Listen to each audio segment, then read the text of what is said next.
Aspirants આજે આપણે weekly current અફેર્સમાં 9 માર્ચથી લઈને 16 માર્ચ સુધીના કરંટ અફેર્સ જોઈશું. આપણે ફોર્મેટ ચેન્જ કરી દીધું છે. આ ફોર્મેટમાં કરંટ અફેર્સ, સ્ટેટિક જીકે અને એમસીક્યુ ત્રણેય વસ્તુ ઇન્ક્લુડ થઈ જશે. પહેલાં આપણે એમસીક્યુ જોઈશું, આના પછી તેનો આન્સર જોઈશું. સૌપ્રથમ આવશે એમસીક્યુ, પછી આન્સર, પછી ડિટેલ્સ એ ટૉપિકની એટલે કે કરંટ અફેર જે એમસીક્યુ છે એ જ ટૉપિકનો કરંટ અફેર્સ અને એ જ ટૉપિકનો રિલેટેડ સ્ટેટિક જીકે. એટલે એક જ વિડીયોમાં તમારું બધી વસ્તુ કવર થઈ જશે.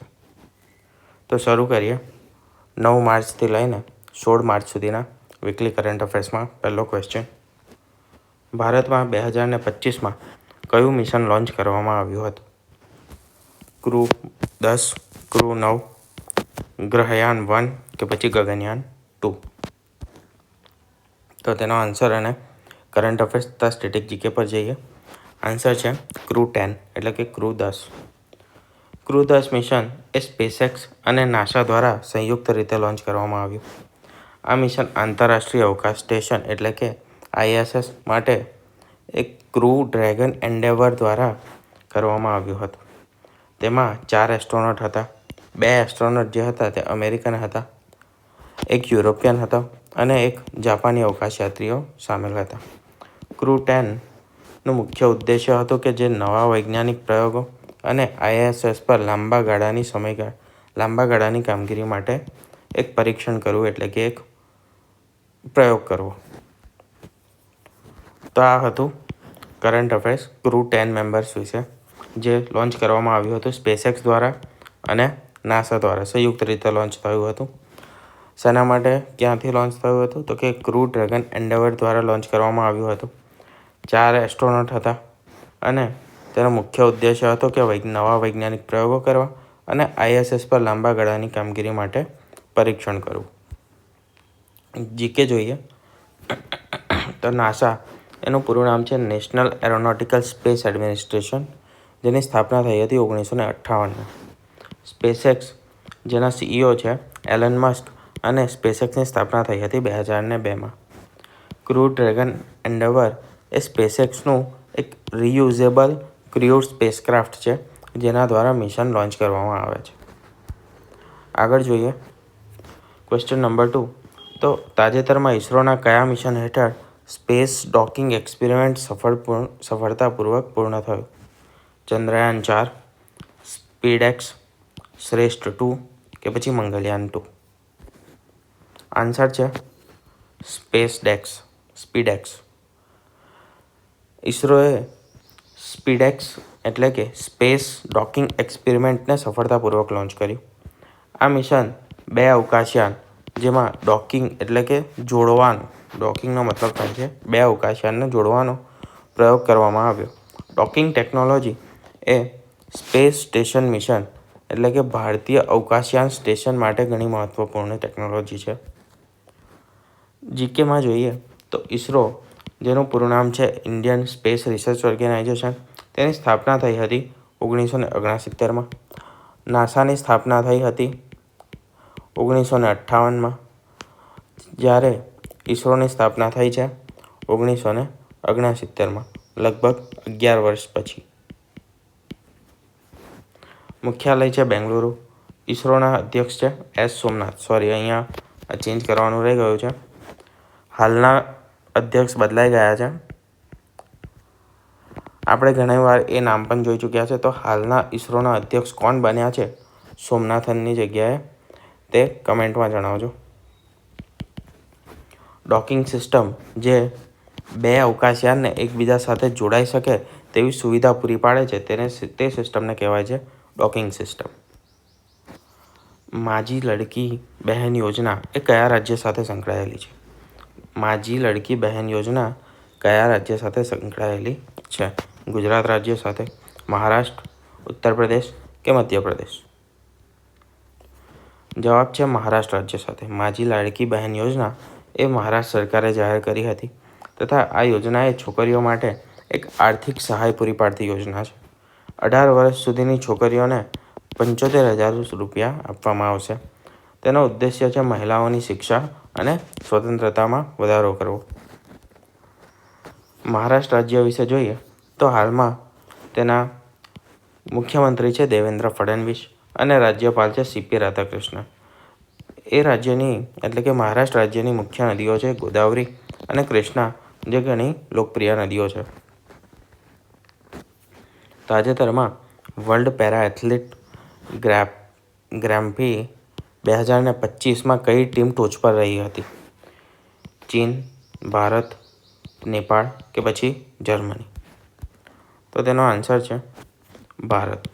World para athlete grand prix ટુર્નામેન્ટમાં જે હતી દુબઈમાં, અને તેમાં ભારતના એથ્લેટ્સે 7 ગોલ્ડ, 5 સિલ્વર અને 4 બ્રોન્ઝ મેડલ જીત્યા હતા.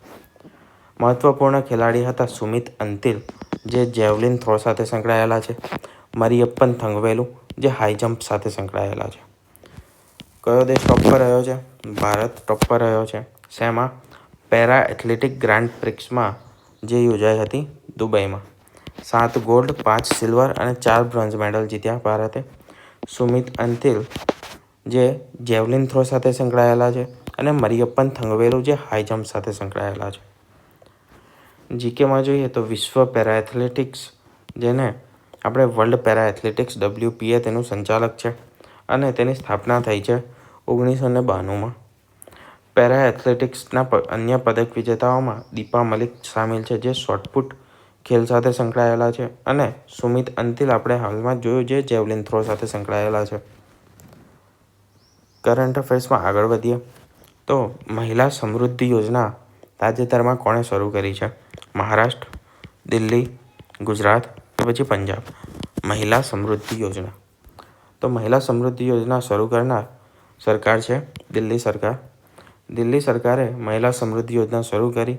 આ યોજનાનો મુખ્ય ઉદ્દેશ્ય છે મહિલાઓને સ્વરોજગાર માટે નાણાકીય સહાય પૂરી પાડવી. તેમાં ₹50,000 સુધીની લોન શૂન્ય વ્યાજના દરે આપવામાં આવશે. 0% વ્યાજે મહિલાઓને શેના માટે? તો કે સ્વરોજગાર માટે શૂન્ય વ્યાજ દરે લોન આપવામાં આવશે મહિલાઓને સ્વરોજગાર માટે. તે તેનો મુખ્ય ઉદ્દેશ્ય છે.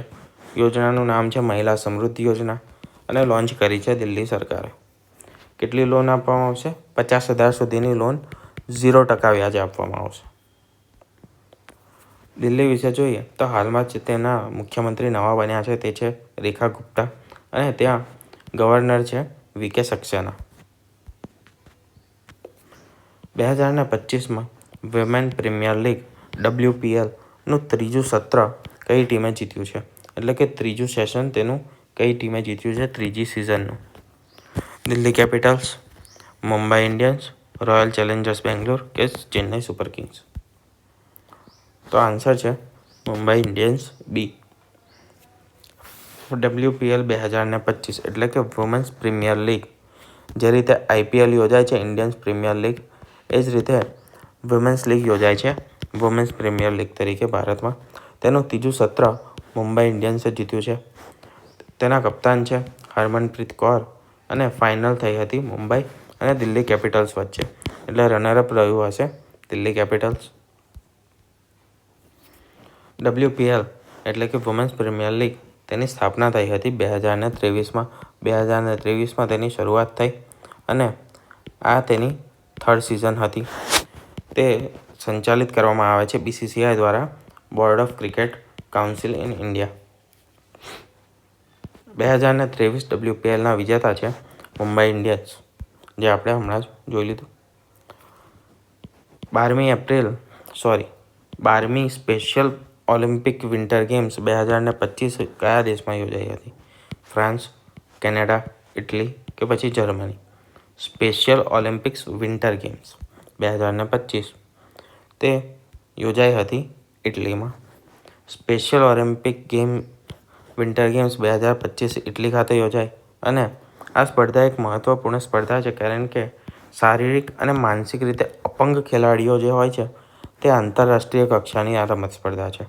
કોના માટે છે? તો કે શારીરિક અને માનસિક ક્ષેત્રે અપંગ ખેલાડીઓ માટે. બીજું એક પેરા ઓલિમ્પિક્સ પણ યોજાય છે. આ જે પેરા ઓલિમ્પિક્સ છે તે માત્ર અપંગ ખેલાડીઓ માટે યોજાય છે કે જે ફિઝિકલી ડિસેબલ છે. એ લોકો માટે છે. જ્યારે આ જે છે સ્પેશિયલ ઓલિમ્પિક્સ તે મેન્ટલી અનસ્ટેબલ હોય તે લોકો માટે છે. બરાબર, તો આ બે ફરક છે પેરા ઓલિમ્પિક્સનો અને સ્પેશિયલ વિન્ટર ગેમ્સ ઓલિમ્પિક્સનો. ભારતના ખેલાડીઓએ પણ આમાં ઘણું સારું પ્રદર્શન કર્યું હતું. સ્પેશિયલ ઓલિમ્પિક્સની સ્થાપના થઈ હતી 1968માં. 1968માં તેની સ્થાપના થઈ હતી અને તેના સ્થાપક હતા યુનિસ કેનેડી શ્રીવર. ભારતે સ્પેશિયલ ઓલિમ્પિક્સમાં સૌપ્રથમવાર 1987માં ભાગ લીધો હતો. શરૂઆત 68માં થઈ અને ભારતે ભાગ લીધો 1987માં. સ્પેશિયલ ઓલિમ્પિક્સ વર્લ્ડ ગેમ્સ દર 2 વર્ષે આયોજિત થાય છે.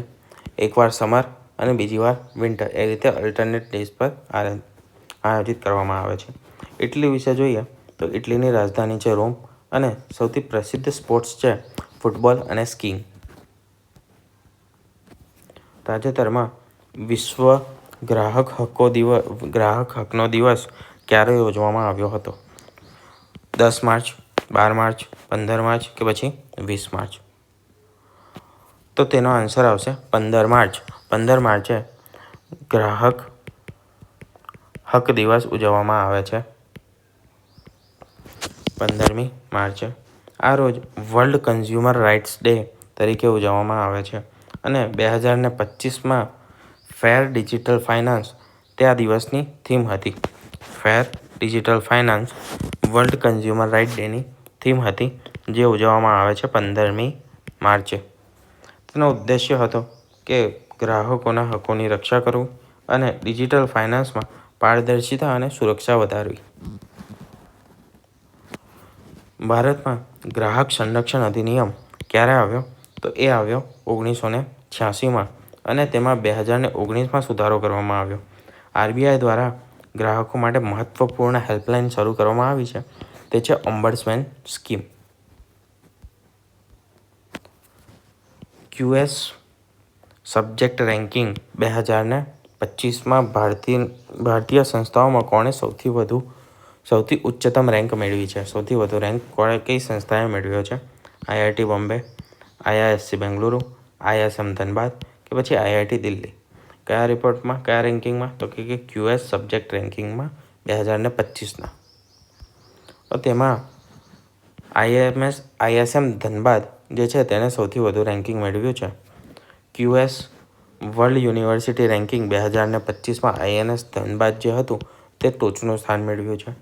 પ્રાથમિક ક્ષેત્ર છે તેનું એન્જિનિયરિંગ અને ટેકનોલોજી ક્ષેત્રની જે પણ યુનિવર્સિટીઓ છે તેને રેન્કિંગ આપવામાં આવે છે આના દ્વારા.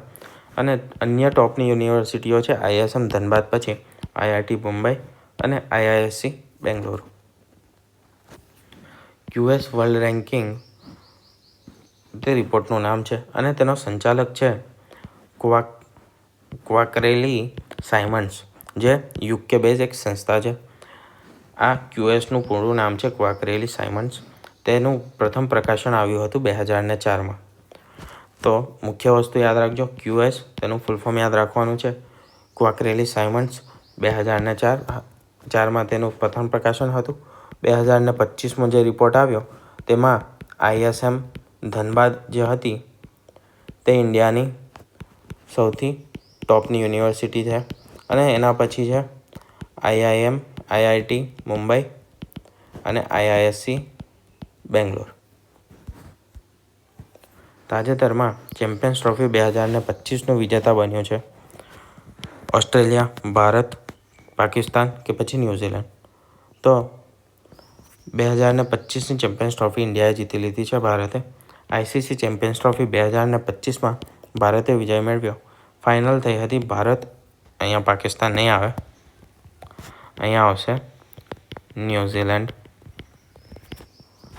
સ્ટાર ખેલાડી વિરાટ કોહલી, જસપ્રીત બુમરાહ આ ખેલમાં નહોતા રમ્યા, ચેમ્પિયન્સ ટ્રોફીમાં ન હતા. 2025ની ચેમ્પિયન્સ ટ્રોફી જીતી છે ભારતે, જેની ફાઇનલ થઈ હતી ભારત અને ન્યૂઝીલેન્ડ વચ્ચે. અહીંયા આપણે સુધારી જ દઈએ.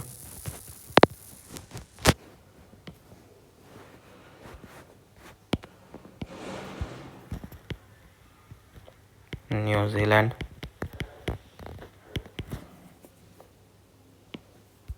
આગળ જોઈએ ICC ચેમ્પિયન્સ ટ્રોફી, જેનું શરૂઆત કરવામાં આવી હતી 1998માં. ભારત 2002, 2013 અને 2025માં જીતી ચૂક્યું છે. 2002માં સંયુક્ત વિજેતા જાહેર કરવામાં આવ્યા હતા ભારત અને શ્રીલંકાને. સંયુક્ત વિજેતા જાહેર કરવામાં આવ્યા હતા. ઓસ્ટ્રેલિયા બીજી સક્સેસફુલ ટીમ છે જે 2006 અને 2009માં જીતી ચૂક્યું છે. BCCIના હાલના અધ્યક્ષ છે. અહીંયા BCCI નહીં આવે, ICC આવશે. ICCના હાલના અધ્યક્ષ છે જય શાહ. અને આના વિશે તમારે વધુ માહિતી જોઈતી હોય તો આપણે YouTube પર એક શોર્ટ્સ અપલોડ કરેલો છે, જેમાં ઘણા બધા તથ્યો અને ઇતિહાસ ચેમ્પિયન્સ ટ્રોફીનો કવર કરેલો છે. તાજેતરમાં કઈ રાષ્ટ્રીય સુરક્ષા દળની સ્થાપના વર્ષ 1969માં કરવામાં આવી હતી? CRPF, CISF, BSF કે પછી ITBP? તો તે છે CISF. CISFનું પૂરું નામ છે સેન્ટ્રલ ઇન્ડસ્ટ્રીયલ સિક્યોરિટી ફોર્સ, જેની 55મો સ્થાપના દિવસ એટલે કે 55મી વર્ષગાંઠ ઉજવવામાં આવી. 1969માં તેની સ્થાપના કરવામાં આવી હતી અને 2025માં તેની 55મી વર્ષગાંઠની ઉજવણી કરવામાં આવી. મહત્ત્વપૂર્ણ સંસ્થાઓને સુરક્ષા પૂરી પાડે છે, જેમ કે એરપોર્ટને, મેટ્રોને તથા પરમાણુ સંશોધન કેન્દ્રો વગેરે જેવી સંસ્થાઓમાં સિક્યોરિટી પૂરી પાડવાનું કામ કરે છે CISF. તમામ મેટ્રો સ્ટેશનોમાં CISF તૈનાત છે. CISFની સ્થાપના 1969માં. તેનું હેડક્વાર્ટર એટલે કે વડું મથક છે નવી દિલ્હી ખાતે અને હાલમાં તેના ડાયરેક્ટર જનરલ એટલે કે DG છે રાજવિન્દર સિંહ ભટ્ટી. તાજેતરમાં કોણ ઇન્ડિયન બેંક એસોસિએશન IBAના ચીફ એક્ઝિક્યુટિવ બન્યા છે? B. શર્મા, BC પાંડે, અતુલ કુમાર ગોયલ કે પછી નીતિન ઠાકુર? તો હાલમાં અતુલ કુમાર ગોયલ તેના ચેરમેન બન્યા છે. IBA એનું ફૂલ ફોર્મ થાય છે ઇન્ડિયન બેંક્સ એસોસિએશન. એ અતુલ કુમાર ગોયલને CEO તરીકે નિમ્યા છે. પહેલાં અતુલ કુમાર ગોયલ એ SBIના MD હતા, એટલે કે મેનેજિંગ ડિરેક્ટર હતા. IBAની સ્થાપના કરવામાં આવી 1946માં. તેનું મુખ્યાલય આવેલું છે મુંબઈમાં તથા તે ભારતની તમામ પબ્લિક અને પ્રાઇવેટ બેન્કોનું સંકલન કરવાનું કાર્ય કરે છે. ફેડરલ બેંકના પ્રથમ બ્રાન્ડ એમ્બેસેડર કોણ બન્યા છે? આલિયા ભટ્ટ, કંગના રનૌત, વિદ્યા બાલન કે પછી દીપિકા પાદુકોણ? તો ફેડરલ બેંકના પ્રથમ બ્રાન્ડ એમ્બેસેડર બન્યા છે વિદ્યા બાલન. ફેડરલ બેંકે વિદ્યા બાલનને પોતાના પ્રથમ એમ્બેસેડર તરીકે નિયુક્ત કર્યા છે અને નારી શક્તિ આ જે પહેલ છે તે નારી શક્તિને પ્રોત્સાહન આપવા માટે તેમને બ્રાન્ડ એમ્બેસેડર તરીકે નિયુક્ત કરવામાં આવ્યા છે. ફેડરલ બેંકની સ્થાપના 1931માં કરવામાં આવી હતી. તેનું મુખ્યાલય આવેલું છે અલુવા, જે કેરળમાં આવેલું છે અને તેના હાલના CEO છે શ્યામ શ્રીનિવાસન. અસ્ત્ર મેક 3 જે મિસાઇલ છે તેનું નવું નામ શું રાખવામાં આવ્યું છે? વાજપેયી, શૂરવીર, ગાંડીવ કે પછી વિજય? અસ્ત્ર મેક 3 મિસાઇલનું નવું નામ રાખવામાં આવ્યું છે ગાંડીવ. DRDO એટલે કે ડિફેન્સ રિસર્ચ ડેવલપમેન્ટ ઓર્ગેનાઇઝેશને અસ્ત્ર MK3 મિસાઇલનું નવું નામ ગાંડીવ રાખ્યું છે. આ મિસાઇલને વિમાન પરથી લોન્ચ કરી શકાય તેવી એર ટુ એર મિસાઇલ છે, એટલે કે વાયુથી વાયુમાં લોન્ચ કરી શકાય, હવામાંથી હવામાં, તે પ્રકારની મિસાઇલ છે. 150 કિલોમીટર જેટલું તેની રેન્જ છે. 150 કિલોમીટર સુધીની રેન્જમાં કોઈપણ ટાર્ગેટને તે હિટ કરી શકે છે. સુખોઈ 30, તેજસ વગેરે જેવા વિમાનમાં આ મિસાઇલ તૈનાત કરવામાં આવશે. DRDOની સ્થાપના 1958માં કરવામાં આવી હતી. મુખ્યાલય નવી દિલ્હીમાં છે. સમીર V. કામત હાલમાં તેના ચેરમેન છે તથા અગ્નિ 5 જે એક ઇન્ટરકોન્ટિનેન્ટલ બેલિસ્ટિક મિસાઇલ છે તે હાલમાં વિકસાવવામાં આવી રહી છે DRDO દ્વારા. તથા બ્રહ્મોસ એ જે સુપરસોનિક ક્રૂઝ મિસાઇલ છે જે ભારત અને રશિયા દ્વારા વિકસિત કરવામાં આવી છે. તે એક મુખ્ય DRDOનું જ એક મુખ્ય મિસાઇલ છે DRDOની. બ્રહ્મોસ મિસાઇલ યાદ રાખજો, ભારત અને રશિયા દ્વારા વિકસિત કરવામાં આવી છે. ચેરમેન છે સમીર વી કામત. અને બીજી એક મિસાઇલ છે અગ્નિ 5, જે હાલમાં કાર્યરત છે તેના પર. તે મિસાઇલ છે ઇન્ટરકોન્ટિનેન્ટલ બેલિસ્ટિક મિસાઇલ છે, ICBM. આગળ વધીએ. વિન્ટર ટુરિઝમ પ્રોગ્રામ એ કયા રાજ્યમાં શરૂ થયો? હિમાચલ પ્રદેશ, ઉત્તરાખંડ, સિક્કિમ કે પછી અરુણાચલ પ્રદેશ? તો તેની શરૂઆત કરવામાં આવી છે ઉત્તરાખંડમાં. ઉત્તરાખંડ દ્વારા વિન્ટર ટુરિઝમ પ્રોગ્રામ શરૂ કરાયો છે. હિમાલયના વિસ્તારોને આંતરરાષ્ટ્રીય ટુરિઝમ માટે ડેવલપ કરવો તેની મુખ્ય વિશેષતા છે, તથા વિન્ટર ટ્રેકિંગ અને સ્કીઇંગ માટે પ્રખ્યાત સ્થળોનો વિકાસ કરવાનો છે આ યોજના અંતર્ગત. ઉત્તરાખંડ રાજ્ય વિશે જોઈએ તો ઉત્તરાખંડ રાજ્યની સ્થાપના 9 નવેમ્બર અને ઈસવીસન 2000માં કરવામાં આવી હતી. તેની રાજધાની છે દહેરાદૂન, જે શિયાળુ રાજધાની છે, એટલે કે વિન્ટર કેપિટલ છે દહેરાદૂન. જ્યારે ઉનાળામાં ગેરસેન જે છે તે તેની રાજધાની છે. હાલમાં તેના CM છે, એટલે કે મુખ્યમંત્રી છે પુષ્કરસિંહ ધામી અને ગવર્નર છે ગુરમીત સિંહ. તેના પ્રખ્યાત સ્થળો વિશે જોઈએ તો કેદારનાથ, બદ્રીનાથ, નૈનીતાલ, ગંગોત્રી, યમનોત્રી, આ બધા જે સ્થળો છે તે છે ઉત્તરાખંડમાં આવેલા છે આ બધા સ્થળો. હરિદ્વાર. બ્રહ્માસ્ત્ર જે મિસાઇલ છે તે કોણે વિકસિત કરી? નાસા, DRDO, ISRO કે પછી HAL? બ્રહ્માસ્ત્ર મિસાઇલ DRDO દ્વારા વિકસિત કરવામાં આવી છે. તેની વિશેષતા એ છે કે તે 3000થી વધુ કિલોમીટરની રેન્જ ધરાવતી હાઇપરસોનિક મિસાઇલ છે. હાઈ સ્પીડ ગાઇડન્સ મિસાઇલ છે અને તે AI ટેકનોલોજી આધારિત પણ કામ કરી શકે છે. AI ટેકનોલોજી આધારિત મિસાઇલ છે. વિશ્વની ટોચની હાઇપરસોનિક મિસાઇલ છે તથા ભારત એ બ્રહ્મોસ 2 પર પણ કામ કરી રહ્યું છે. America hypersonic attack cruise missile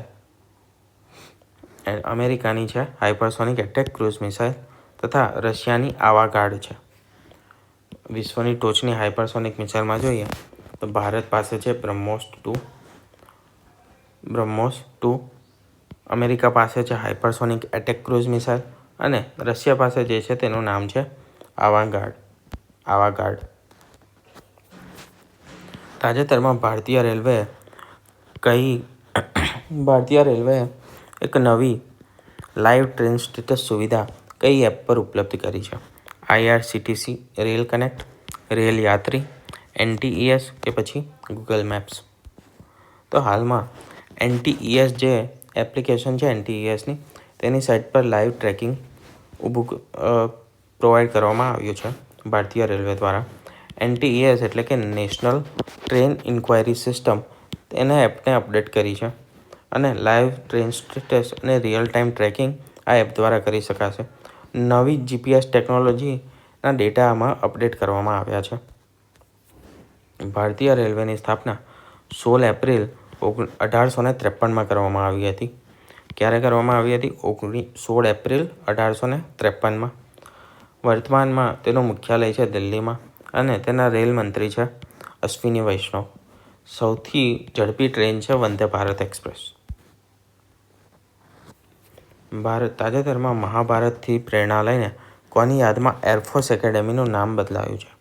કર્ણ, અભિમન્યુ, અર્જુન કે દ્રૌપદી? તો એનું નામ બદલાયું છે અર્જુનની યાદમાં. એરફોર્સ એકેડેમીને અર્જુન એરફોર્સ એકેડેમી તરીકે નામમાં બદલાવ કરવામાં આવ્યો છે. અર્જુન એ મહાભારતના શ્રેષ્ઠ યોદ્ધા ગણાય છે. વિમાન પાયલટ માટે આ એક ખાસ તાલીમ કેન્દ્ર છે. Arjun air force academy. AFA એટલે કે એરફોર્સ એકેડેમી, જે દુંડીગલ, તેલંગાણામાં આવેલું છે, તેની સ્થાપના 1969માં કરવામાં આવી હતી. ભારતના વર્તમાન એરફોર્સ ચીફ છે એર માર્શલ AP સિંહ. ભારતમાં કઈ બેન્કે મિશન સમૃદ્ધિ લોન્ચ કર્યું છે? SBI, HDFC bank, ICICI bank કે પછી PNB? તો મિશન સમૃદ્ધિ લોન્ચ કર્યું છે સ્ટેટ બેંક ઓફ ઇન્ડિયા એટલે કે SBIએ. તેની મુખ્ય વિશેષતા એ છે કે લઘુ ઉદ્યોગો માટે લોન યોજના પૂરી પાડવામાં આવશે અને ગ્રામીણ વિકાસ માટે એક નવું ફાઇનાન્સ મોડલ વિકસાવવાનું છે.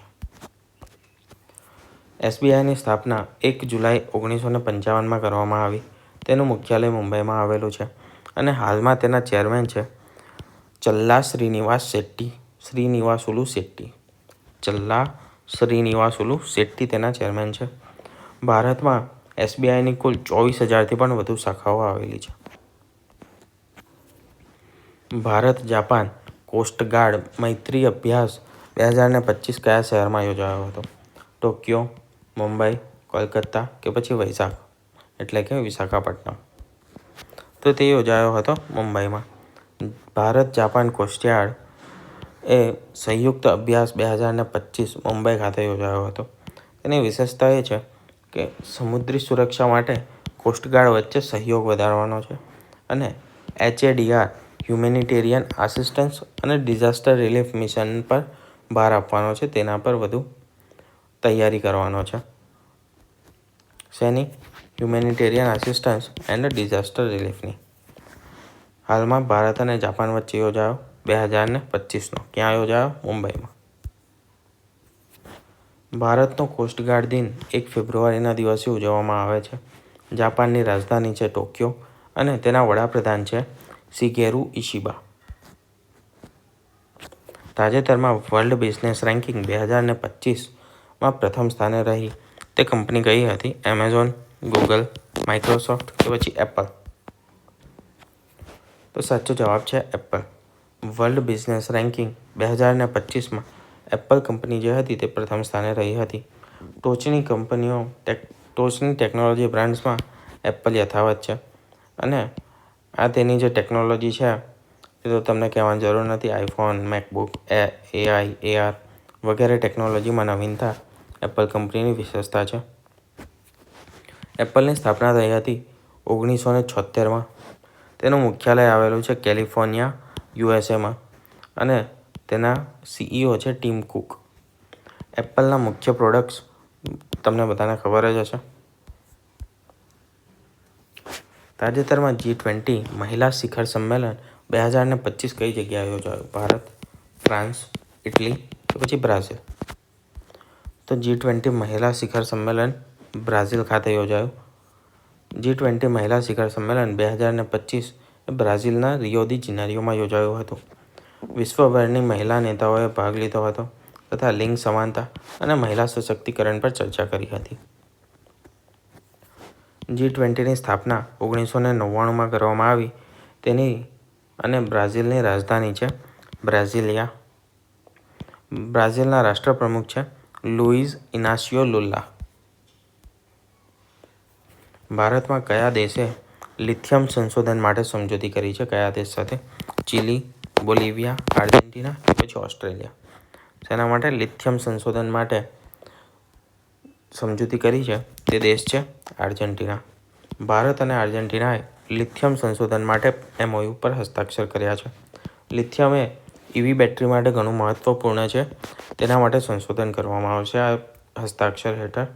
તથા લિથિયમના મોટા ભંડાર ધરાવતા દેશોમાં ચીલી, આર્જેન્ટિના અને બોલિવિયા પ્રથમ છે. ભારતમાં લિથિયમનો મોટો ભંડાર જમ્મુ કાશ્મીરમાં આપણને મળી આવ્યો છે. EV સાથે સંકળાયેલી મોટી કંપનીઓમાં જોઈએ તો ટેસ્લા, ટાટા મોટર્સ, ઓલા ઇલેક્ટ્રિક, ચાઇનાની કંપની છે BYD. આ બધી કંપનીઓ EV સાથે સંકળાયેલી છે. વિશ્વ ફોરેસ્ટ ડે કઈ તારીખે ઉજવવામાં આવે છે? 15 માર્ચ, 21 માર્ચ, 24 માર્ચ કે પછી 30 માર્ચ? તો તેની ઉજવણી કરવામાં આવે છે 21 માર્ચના રોજ. 2025ની થીમ હતી ફોરેસ્ટ એન્ડ ઇનોવેશન. 15 માર્ચનો આપણે આના પહેલાં એક જોઈ ગયા. તે કયો હતો? તે હતો ગ્રાહક હક દિવસ એટલે કે કન્ઝ્યુમર રાઇટ્સ ડે. કઈ તારીખે? 15મી માર્ચે ઉજવવામાં આવે છે. 21 માર્ચના રોજ ઉજવવામાં આવે છે ફોરેસ્ટ ડે અને તેની થીમ હતી ફોરેસ્ટ એન્ડ ઇનોવેશન. વન અને સંરક્ષણ. વિશ્વભરમાં વન સંરક્ષણ માટે કટિબદ્ધતા. ભારતમાં ટોચના વન છે સુંદરબન વન છે, જે પશ્ચિમ બંગાળમાં કેવું વન છે? તો કે સૌથી મોટું વન છે મેંગ્રોવ, સૌથી મોટું વિશ્વનું મેંગ્રોવ વન છે. બીજું છે કાઝીરંગા આસામ, એ પણ ઘણું મહત્ત્વનું છે. FAO એટલે કે ફૂડ એન્ડ એગ્રીકલ્ચર ઓર્ગેનાઇઝેશન, તેની સ્થાપના કરવામાં આવી હતી 1945માં. તાજેતરમાં કયા રાજ્યએ વિશ્વનું સૌથી ઊંચું શિવ મંદિર ખુલ્લું મૂક્યું છે? મહારાષ્ટ્ર, રાજસ્થાન, ઉત્તરાખંડ કે પછી તમિલનાડુ? તેનો આન્સર છે રાજસ્થાન. વિશ્વનું સૌથી ઊંચું શિવ મંદિર રાજસ્થાનમાં આવેલું છે. તેની ઊંચાઈ છે આશરે 351 ફૂટ. ઊંચાઈ કેટલી છે? 351 ફૂટ, જે સૌથી ઊંચું શિવ મંદિર છે. શિવ મંદિર સૌથી ઊંચું છે. ક્યાં આવેલું છે? રાજસ્થાનમાં આવેલું છે. અને 351 ફૂટ જેટલી ઊંચાઈ છે. ક્યાં? રાજસ્થાનમાં ક્યાં આગળ? તો નાથદ્વારમાં આવેલું છે, જે રાજસ્થાન રાજ્યમાં છે. રાજસ્થાનના CM છે ભજનલાલ શર્મા. અને વિખ્યાત મંદિરો જોઈએ તો સોમનાથ, જે ગુજરાતમાં આવેલું છે, કેદારનાથ, જે ઉત્તરાખંડમાં આવેલું છે. આ વિખ્યાત શિવ મંદિરો છે. આ હતો પાર્ટ 1 તમારો 9 માર્ચથી લઈને 16 માર્ચ સુધીના કરંટ અફેર્સનું, જેમાં આપણે કરંટ અફેર્સ, સ્ટેટિક GK અને MCQs જોયા. 25 MCQs આપણે જોઈ ચૂક્યા છે. આગળના MCQs નેક્સ્ટ લેક્ચરમાં જોઈશું.